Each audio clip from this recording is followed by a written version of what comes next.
really excited and delighted to be here. Delighted to be here.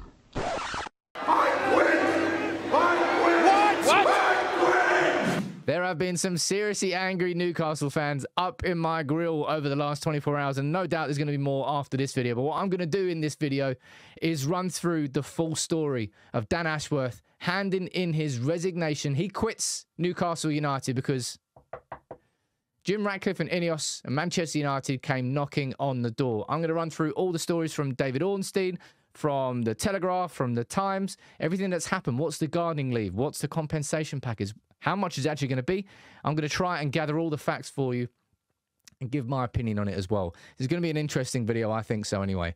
Dan Ashworth, look, the first man that Ineos wanted was Omar Barada. We knocked on the door at City. He came walking. We took the City Group football chief, and he's going to become our new CEO. All right?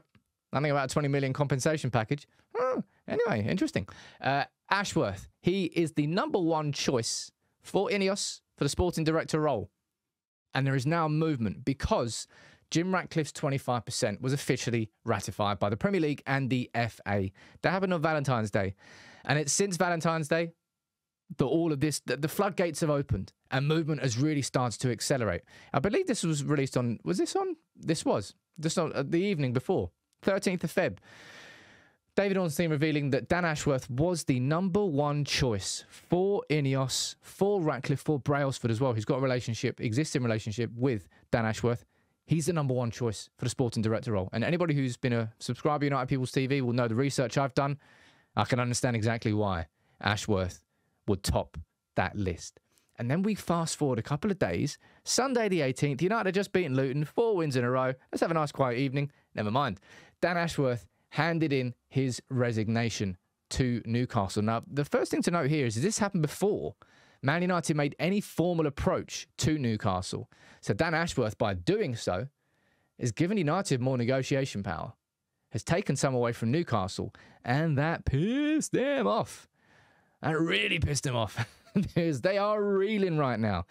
And then they immediately placed Dan Ashworth on gardening leave. This is from David Ornstein as well. Dan Ashworth has been placed on gardening leave after asking to leave Newcastle. He gave that to them on Sunday. Newcastle want £20 million. Yeah, I know you've read that right. £20 million compensation for Dan Ashworth. United are willing to be patient. And no doubt, this is going to be, I imagine this is going to be a pretty ugly standoff, if I'm being completely honest. Because if I'm trying to take a completely objective point of view and I step back, I can understand why Newcastle will be pissed. Of course they would. He's the man they brought in as their sporting director to lead this new state-backed project. And then as soon as United come knocking, because we're finally getting our, we're doing housekeeping. We're actually getting the structure in place.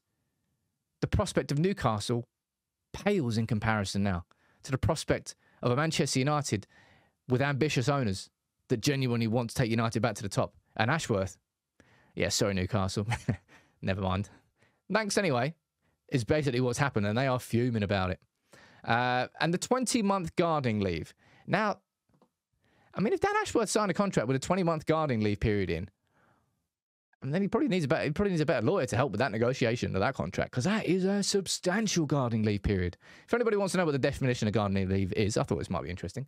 Garden leave is a type of absence where an employee, upon given notice of resignation, is requested not to return to the workplace but continues to receive pay. Gardening leave is there to protect a company when a person is typically headhunted and they want that person to not work for a rival company, to share the secrets.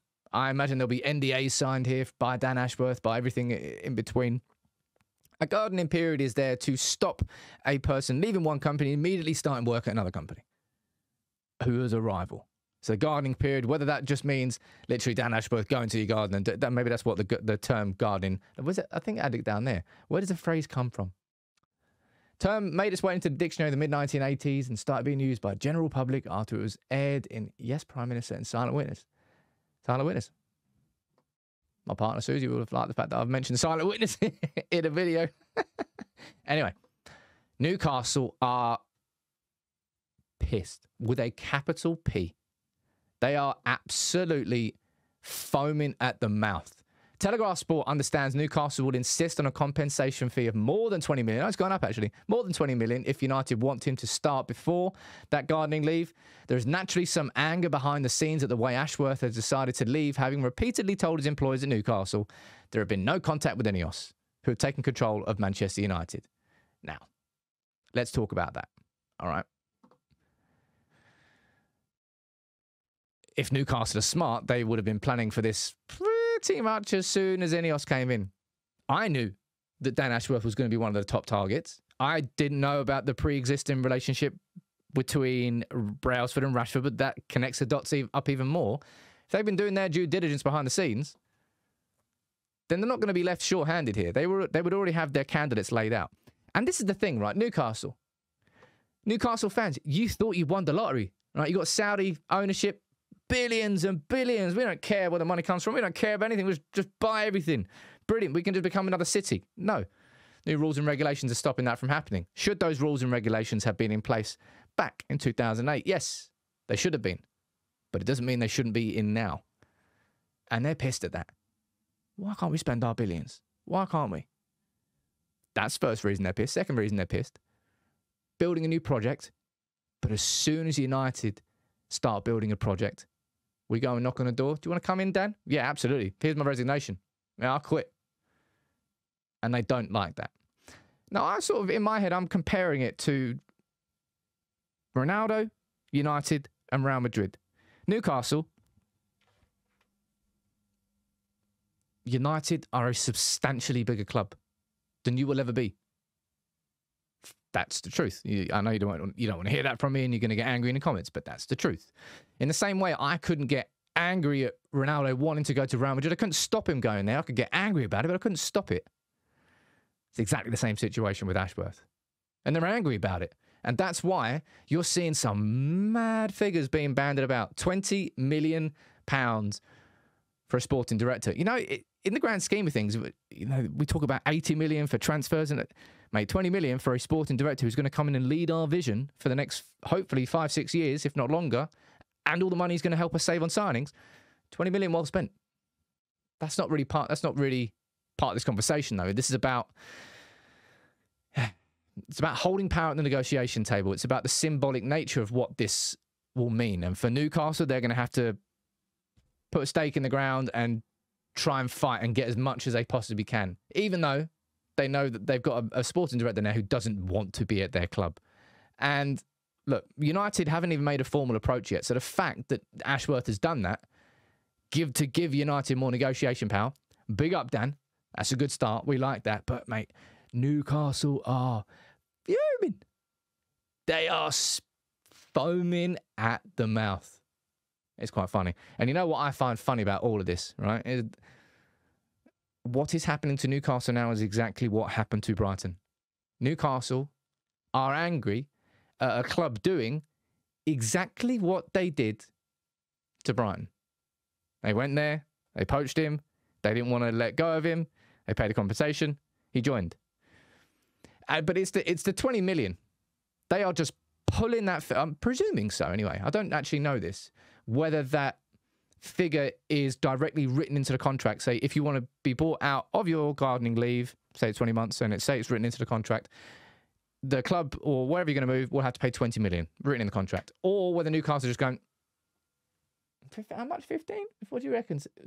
20, yeah, cool, right, 20 million. Just pulling a figure out of thin air.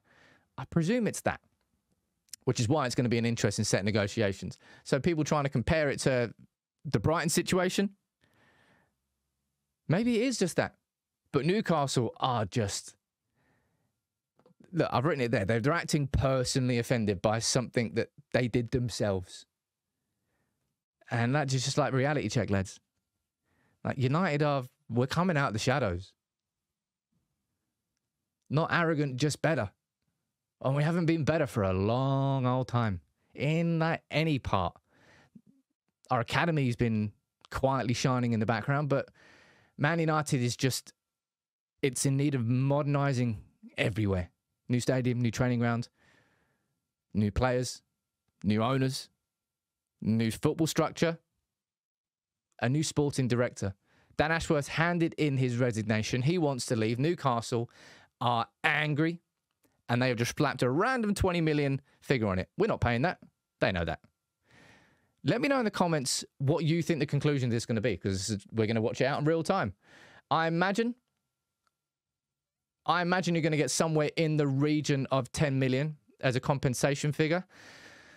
Maybe there's a potential that Dan Ashworth can't start until after the summer. Maybe. It's going to be an interesting set of negotiations, quite an unusual one as well. But the importance of a sporting director, the importance of this sporting director, of Brailsford and Ratcliffe getting their man, we will get Ashworth. Just like we got Omar Barada. Like, other clubs don't like it. But United are coming out of the shadows. We've already got a new CEO.